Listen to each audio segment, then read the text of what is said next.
ക്രിസ്തുവിൽ എല്ലാവർക്കും വീണ്ടും വന്ദനം. ഇന്ന് നമ്മുടെ ചിന്തയ്ക്കായിട്ട് പുറപ്പാട് പുസ്തകം 27 അധ്യായത്തിൻ്റെ 9 വാക്യം മുതൽ നമ്മൾ കാണുന്ന തിരുനിവാസത്തിൻ്റെ പ്രാകാരം അല്ലെങ്കിൽ ഔട്ടർ കോർട്ടിൻ്റെ വേലി പിരിഞ്ഞ പഞ്ഞി നൂല് വെച്ച് വേണം ഉണ്ടാക്കാനും, കൂടാതെ അതിൻ്റെ എൻട്രൻസ് കയറി വരുന്നിട അവിടെ നീലയും പർപ്പിളും ചുമപ്പും പഞ്ഞിനൂലും കൊണ്ടുള്ള എൻട്രൻസ് ആയിരിക്കണം. ഒരു വിധത്തിൽ നമ്മൾ ചിന്തിക്കുകയാണെങ്കിൽ പുറമേ നോക്കുന്നോണ്ട് തിരുനിവാസം കാണുമ്പോൾ ആരാധനയ്ക്ക് വരുന്ന ദൈവജനം ആദ്യമേ കാണുന്നത് ഈ വെള്ള പഞ്ഞിനൂല് കൊണ്ടുള്ള വേലിയാണ് 4 സൈഡിലും. അപ്പം പെട്ടെന്ന് കണ്ണിന് ദൃശ്യമായിട്ടുള്ളത് വെള്ളയാണ്. എല്ലാ സൈഡിലും വെള്ള, എൻട്രൻസ് മാത്രം നല്ല കളറുള്ള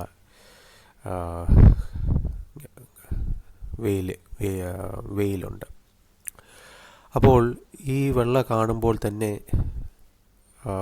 പെട്ടെന്ന് നമ്മുടെ മനസ്സിൽ ചിന്തിക്കാൻ ആഗ്രഹിക്കുന്ന 2 കാര്യങ്ങളാണ്. ഒന്ന്, ദൈവസന്നിധിയിൽ ആരാധനയ്ക്ക് വരുമ്പോൾ നിർമ്മല മനസ്സും ശുദ്ധീകരണവും കൂടാതെ ആർക്കും ദൈവസന്നിധിയിലേക്ക് വരാൻ പറ്റുകയില്ല. അത് തോന്നത്തുമില്ല. മനസ്സിന് ഒരു സന്തോഷമില്ലായ്മ ആ ഒരു അവസ്ഥയാണ്. ദൈവജന പുറപ്പാട് പുസ്തകം 24 അധ്യായം 9 മുതൽ 11 വരെ നമ്മൾ വായിക്കുമ്പോൾ ഈ ഇസ്രായേൽ ജനത്തിന് പ്രത്യേക ഒരു അനുഭവം ഇവരനുഭവിച്ചിട്ടുണ്ട്. അതായത് ദൈവത്തെ അവർ കണ്ടു എന്നാണ് എഴുതിയിരിക്കുന്നത്. 24-9 മുതൽ 11 ദൈവത്തെ മൂപ്പന്മാർക്കും അഹരോൻ്റെ മക്കൾക്കും ദൈവത്തെ കാണാനുള്ള ആ ഒരു അവസ്ഥ ഉണ്ടായി. അത് ദൈവം അവരെ ഒന്നും ചെയ്തിട്ടില്ല. അവർ ദൈവസന്നിധിയിൽ ഭക്ഷിച്ചു പാനം ചെയ്തിട്ടാണ് മടങ്ങുന്നത് എന്ന് നമുക്ക് കാണാൻ സാധിക്കും. അപ്പോൾ ദൈവത്തോട് അത്ര ഒരു അടുത്ത ഒരു അനുഭവം ഇവർ അനുഭവിച്ചിട്ടുണ്ട് ഈ ദൈവജനം. പക്ഷെങ്കിൽ മോശ പർവ്വതത്തിൻ്റെ മേൽ പോയി കൽപ്പനകൾ ലഭിച്ചു. തിരികെ വരുമ്പോൾ പുറപ്പാട് പുസ്തകം 32 അധ്യായമാണ്. അപ്പോഴത്തേന് ഇവർ കാളക്കുട്ടിയെ വിഗ്രഹമായിട്ടുണ്ടാക്കി അതിനെ ആരാധിക്കാൻ തുടങ്ങി. ദൈവത്തിനുള്ള മഹിമയും ആരാധന മുഴുവൻ ഈ കാളക്കുട്ടിയെ അവരാരാധിക്കാൻ തുടങ്ങിയപ്പോൾ ദൈവം വീണ്ടും കോപിതനായി മോശ കയറി ഇടപെട്ടിട്ടാണ് പിന്നെ ദൈവത്തിൻ്റെ ക്രോധം മാറ്റുന്നത്. അപ്പോൾ ഇങ്ങനത്തെ ഒരു അവസ്ഥയാണ് ആരാധനയ്ക്ക് വരുന്ന ഒരു വിശ്വാസിയുടെ അവസ്ഥ. കാരണം അധികം നാളൊന്നും ശുദ്ധീകരണം ഒരു വിശ്വാസിയെ സംബന്ധിച്ച് അധികം നാൾ മനുഷ്യനെയും കൊണ്ട് ഈ ശുദ്ധീകരണം അധികം നാൾ മെയിൻറ്റെയിൻ ചെയ്യാൻ പറ്റുന്നില്ല. എന്താണെന്ന് ചോദിച്ചു കഴിഞ്ഞാൽ റോമാലേഖനത്തിൽ നമ്മൾ വായിക്കുന്നു, പാപത്തിൻ്റെ 6 അധ്യായത്തിൽ പാപത്തിൻ്റെ ഒരു ശരീരം മനുഷ്യനുണ്ട്. ആ പാപത്തിൻ്റെ ശരീരം ഉള്ളിടത്തോളം കാലം ഒരു പാപമില്ലായ്മ എന്നുള്ള ഒരു അവസ്ഥയിലേക്ക് ഒരിക്കലും ഒരു വിശ്വാസിക്ക് വരാൻ സാധിക്കുകയില്ല. പക്ഷെങ്കിൽ തിരുനിവാസത്തിൻ്റെ ആ പ്രാകാരത്തിൻ്റെ വേലി കാണുമ്പോൾ വെള്ളയാണ് കാണുന്നത്. 2 കാര്യങ്ങൾ: 1 ശുദ്ധീകരണം, 2 സമാധാനം. നമുക്കറിയാം, യുദ്ധത്തിനും അവരുപയോഗിക്കുന്ന ഒരു കൊടിയാണ് വെള്ള കൊടി. ഉപയോഗിച്ച് കഴിഞ്ഞാൽ സാധാരണ യുദ്ധത്തിൻ്റെ നിയമം അനുസരിച്ച് എതിരാളികളും തോക്ക് താഴെ വെക്കണം, ഫയർ ചെയ്യാൻ പറ്റത്തില്ല. അപ്പോൾ വെള്ള എന്ന് പറയുന്നത് തന്നെ സമാധാനവും അതേപോലെ തന്നെ ശുദ്ധീകരണത്തിനെയാണ് കാണിക്കുന്നത്, അല്ലെങ്കിൽ പാപത്തെ കഴുകുന്ന ഒരവസ്ഥയാണ് കാണിക്കുന്നത്. ഇത് നമ്മൾ ചിന്തിക്കുമ്പോൾ ഒരു വിശ്വാസി അല്ലെങ്കിൽ ആരാധനയ്ക്ക് വരുന്ന ഒരാൾ വളരെ ഹൃദയം കുറ്റബോധം, ചില സമയത്ത് കുറ്റബോധം, സന്തോഷമില്ലായ്മ, താല്പര്യക്കുറവ്. കാരണം പാപമാണല്ലോ ഏറ്റവും വലിയ വിഷയം. അപ്പോൾ പഴയ നിയമത്തിലെ വിശ്വാസിക്ക് പുതിയ നിയമത്തിലെ വിശ്വാസികളുടെ അത്രയും ഒരു പ്രിവിലേജ് ഒരു അവകാശം നമ്മൾ കാണുന്നില്ല. കാരണം പഴയ നിയമത്തിൽ ഓരോ സാക്രിഫൈസ് അല്ലെ യാഗങ്ങളും എല്ലാം ഇത് ഒന്നും മനസാക്ഷിയെ വെടിപ്പാക്കുന്നില്ല. മനസാക്ഷിയെ പെർജ് ചെയ്യാൻ, കോൺഷ്യസിനെ ക്ലെൻസ് ചെയ്യാൻ പറ്റുന്നില്ല, മനസാക്ഷിയെ വെടിപ്പാക്കാൻ പറ്റുന്നില്ല. അത് ജഡത്തിൻ്റെ ശുദ്ധീകരണം മാത്രമാണെന്ന് നമ്മൾ ഹെബ്രായ ലേഖനത്തിൽ നമ്മൾ വായിക്കുന്നത്. പക്ഷെങ്കിൽ പുതിയ നിയമത്തിൽ വരുമ്പോൾ ക്രിസ്തുയേശുവിൻ്റെ രക്തം മൂലം നമ്മുടെ മനസാക്ഷിയെ ശുദ്ധീകരിക്കുകയാണ്. യോഹന്നാൻ സ്നാപകൻ പറഞ്ഞതുപോലെ ക്രിസ്തുവിനെ കുറിച്ച് പറഞ്ഞപ്പോൾ ലോകത്തിൻ്റെ പാപത്തെ ചുമക്കുന്നതെന്നാണ് തർജ്ജിമ മലയാളത്തിൽ വന്നേക്കുന്നത്. പക്ഷെങ്കിൽ ചുമക്കുന്നതല്ല, എടുത്തു മാറ്റുന്ന, ടേക്ക് അവേ ആണെന്ന് അതിൻ്റെ അർത്ഥം വരുന്നത്.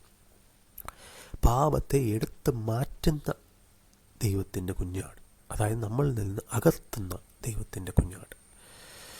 ഇതാണ് ഒരു വിശ്വാസിക്ക് ധൈര്യവും തിരുനിവാസം അല്ലെങ്കിൽ ദൈവസന്നിധിയിൽ വരാനായിട്ട് ഉള്ള ഒരു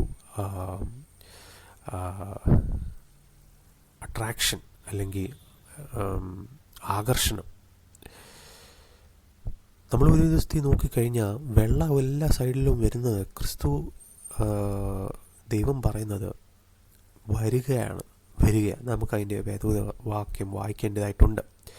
അതിനു മുമ്പായിട്ട് നമ്മൾ ദാവീദ് രാജാവ് 51 അധ്യായത്തിൽ നമുക്ക് കാണുന്ന ചില കാര്യങ്ങളൊന്നും പെട്ടെന്ന് ഓർക്കാനായിട്ട് ഈ സാവകാശം ഉപയോഗിക്കുകയാണ്. 51 അധ്യായത്തിൽ ദാവീദിൻ്റെ അവസ്ഥ എന്ന് പറയുന്നത് ഇവൻ വളരെ കുടുംബാപത്തിൽ ചാടി കുഴിയിൽ വീണ് കിടക്കുന്ന ഒരവസ്ഥയാണ്. വ്യഭിചാരം ചെയ്തു, അത് മറയ്ക്കാനായിട്ട് അവൻ ഒരു കൊലയാളിയാകേണ്ടി വന്നു. വീണ്ടും അവൻ ദൈവസന്നിധിയിൽ വരുമ്പോൾ പറയുന്ന ചില വാക്കുകൾ നമുക്ക് ശ്രദ്ധിക്കാം. സങ്കീർത്തനം 51 അതിൻ്റെ 2 വാക്യത്തിൽ ദാവീദ് പറയുന്ന ഒരു കാര്യമുണ്ട്. വാഷ് മീ തറോലി, നീ എന്നെ കഴുകുക, എൻ്റെ അകൃത്യം എന്നെ കഴുകുക, എന്നെ വെടിപ്പാക്കുക. 2 വാക്യത്തിൽ പറയുന്നു. 4 വാക്യത്തിൽ പറയുന്നു, നിന്നോടല്ലോ ഞാൻ പാപം. അപ്പം പാപം ചെയ്യുന്ന ഒരാൾക്കും അതെല്ലാ പാപവും ദൈവത്തോടാണ് ചെയ്യുന്നത്. അപ്പം ഇവിടെ ഒരു വിശ്വാസി അല്ലെങ്കിൽ ദൈവത്തോട് അടുക്കാനായിട്ട് ആഗ്രഹിക്കുന്ന ഒരു വിശ്വാസിക്ക് പറ്റുന്നില്ല. കാരണം പാപം കയറി നിരങ്ങിയ ഒരു അവസ്ഥയാണ്. വീണ്ടും 7 അധ്യായത്തിൽ 7 വാക്യത്തിൽ 51 സങ്കീർത്തനം 51 7 വാക്യത്തിൽ പറയുന്നു, പ്യൂരിഫൈ വാഷ് മീ. അപ്പം ദൈവത്തോട് തന്നെ പറയാം, എന്നെ കഴുകുക, എന്നെ വെടിപ്പാക്കുക. കൂടാതെ 9 വാക്യത്തിൽ പറയുന്നു, എൻ്റെ പാപത്തിൽ നിന്ന് എൻ്റെ മുഖം മറയ്ക്കണമേ, എൻ്റെ അകൃത്യം ബ്ലോട്ട് ഔട്ട് ചെയ്യണം. അതായത് അത് എടുത്ത് മാറ്റുക അല്ലെങ്കിൽ മൊത്തമേ ഒപ്പിയെടുക്കണം എന്നുള്ള ഒരു അർത്ഥം വരുന്നുണ്ട്. ഇതാണ് ഒരു ആരാധനയ്ക്ക് വരുന്ന ഒരു വിശ്വാസിയുടെ ആഗ്രഹം. പക്ഷെ പലപ്പോഴും ജീവിതത്തിൻ്റെ ഓരോ ഘട്ടത്തിലും പാപത്തിൻ്റെ ശരീരം ഉള്ളിടത്തോളം കാലം പാപത്തോടുള്ള വിജയം അനുഭവിക്കാൻ സാധിക്കുന്നില്ല. എല്ലാവരുടെയും കാര്യമാണ്.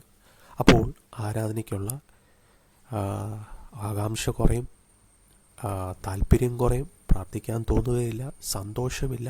അതേപോലെ തന്നെ സങ്കീർത്തനം 51 വീണ്ടും ദാവീദ് പറയുന്ന ഒരു കാര്യമാണ്, രക്ഷയുടെ സന്തോഷം എനിക്ക് തിരികെ തരണം. അപ്പോൾ സന്തോഷമില്ലായ്മയാണ് ആ ഒരു അവസ്ഥ. അവിടെയാണ് നമ്മൾ ശ്രദ്ധിക്കുമ്പോൾ ദൈവം ഇസ്രായേൽ ജനത്തോട് ആദ്യം യെശയ്യാ പ്രവചനം 1 അധ്യായം അതിൻ്റെ 13 വാക്യം നമ്മൾ വായിക്കും. ദൈവം പറയുന്നുണ്ട്, നീ കഴുകുക, നിന്നെ തന്നെ കഴുകുക, എന്നോട് പാപം ചെയ്യാതിരിക്കുക. എന്നിട്ട് ഇതൊന്നും ഒരു വിശ്വാസിക്ക് പറ്റുന്നില്ല, തന്നെത്താനെ കഴുകാൻ പറ്റുന്നില്ല. ഇതന്നെയാണ് ഒരു ആടിൻ്റെ അവസ്ഥ. ഇടയൻ വന്ന് കഴുകാതെ ആടിനൊന്നും ചെയ്യാൻ സാധിക്കില്ല, ചെളിയിൽ മുക്കി നിൽക്കുകയേ ഉള്ളൂ. അവിടെയാണ് ഏറ്റവും നമുക്ക് ആശ്വാസകരമായ ഒരു വാക്യം. അപ്പം നമ്മളത് വായിക്കുന്നതിന് മുമ്പേ ഒരു വാക്യം നമ്മൾ വായിക്കാതിരിക്കാൻ പറ്റത്തില്ല. ഹെബ്രായ ലേഖനം 12 14 മുതൽ 15 വരെയുള്ള വാക്യം. അവിടെ പറയുന്നത്, ശുദ്ധീകരണം കൂടാതെ ആർക്കും ദൈവത്തെ കാണാൻ പറ്റത്തില്ല. അതായത് വേർപാട്, സാങ്ക്ടിഫിക്കേഷൻ. സെറ്റപ്പാർട്ട്, സെപ്പറേറ്റ് ചെയ്ത ദൈവത്തോട് സെപ്പറേറ്റ് ചെയ്യപ്പെട്ട വിശ്വാസി. ആ സെപ്പറേഷൻ ഇല്ലാതെ, ലോകത്തോടുള്ള സെപ്പറേഷൻ ഇല്ലാതെ ദൈവത്തെ കാണാൻ സാധിക്കില്ല. അപ്പോൾ പിന്നെ എങ്ങനെയാണ് ഈ ദൈവജനം പുറപ്പാട് 24:9-11 ദൈവത്തെ കണ്ടു? അവർ ദൈവത്തിന് മുമ്പാകെ തിന്നു, ഭക്ഷിച്ചു, പാനം ചെയ്തു. സന്തോഷകരമായ ഒരവസ്ഥ അവർക്ക് കിട്ടിയത്. അതിനു മുമ്പേ മോശ രക്തം തളിക്കുന്നതായിട്ട് നമുക്ക് കാണാൻ സാധിക്കുന്നുണ്ട് പുറപ്പാട് 24.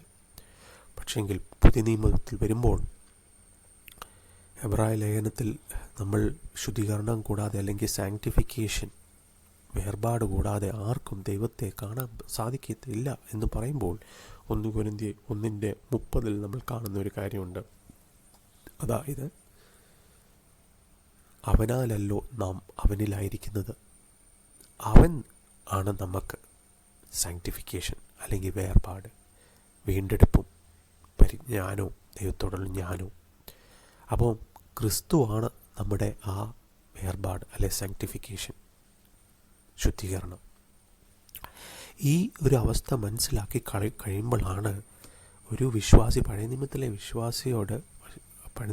വിശ്വാസിക്ക്, പ്രത്യേകിച്ച് ഇസ്രായേൽ ജനം വളരെ ദൈവത്തെ കുപിതനാക്കിയ ഒരു ജനമാണ്. ആവർത്തിച്ച് പ്രവാചകന്മാരെ അവരിൽ വിട്ടു. എന്നിട്ടും അവർ ശാഠ്യത്തോടെ യിരെമ്യാവിനോട് പറയാണ്, ഞങ്ങൾ വീണ്ടും വിഗ്രഹത്തെ ആരാധിക്കും, നീ പറയുന്നതൊന്നും ഞങ്ങൾ കേൾക്കത്തില്ല. യിരെമ്യാവ് 45 നമ്മൾ കാണുന്നു. അപ്പം അങ്ങനെ ഒരു ജനത്തോട്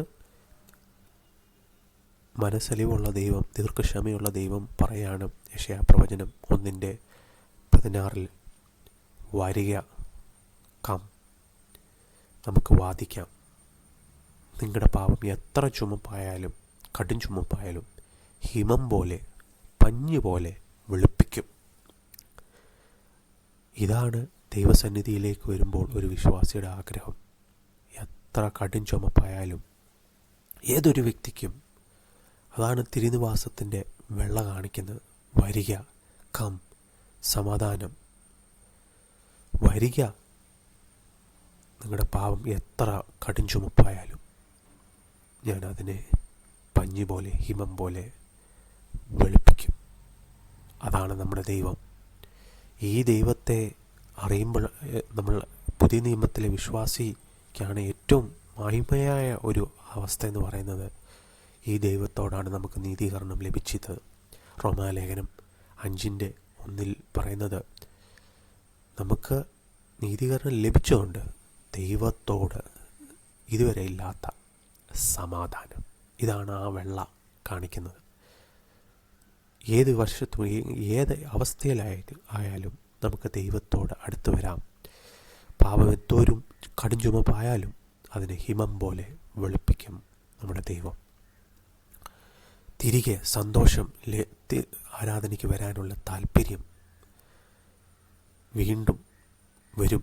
അപ്പോഴാണ് സങ്കീർത്തനക്കാരൻ 51 വീണ്ടും വായിക്കുന്നത്, എൻ്റെ വായെ നീ തുറന്ന് നിന്നോട് ഘോഷിക്കാൻ, നിൻ്റെ സ്തുതിയെ മുഴക്കാൻ എൻ്റെ വാ തുറക്കണമെന്നുണ്ടെങ്കിൽ ദൈവത്തോടുള്ള ആ സമാധാനം അനുഭവിക്കണം. ദൈവസന്നിധിയിൽ വരുമ്പോൾ ആ ശുദ്ധീകരണം, വേർപാട് അനുഭവിക്കുമ്പോൾ വാ തുറന്ന് സ്തുതിക്കാൻ ഒരു വിശ്വാസിക്ക് സാധിക്കും. ഈ ചിന്തകൾ കൂടുതലായി ഈ ദൈവത്തോടടുക്കാൻ നമുക്ക് സാധിക്കട്ടെ, അറിയാൻ സാധിക്കട്ടെ എന്ന് പ്രാർത്ഥിച്ചുകൊണ്ട് എൻ്റെ ഈ വാക്കുകൾ ഞാൻ അവസാനിപ്പിക്കാം.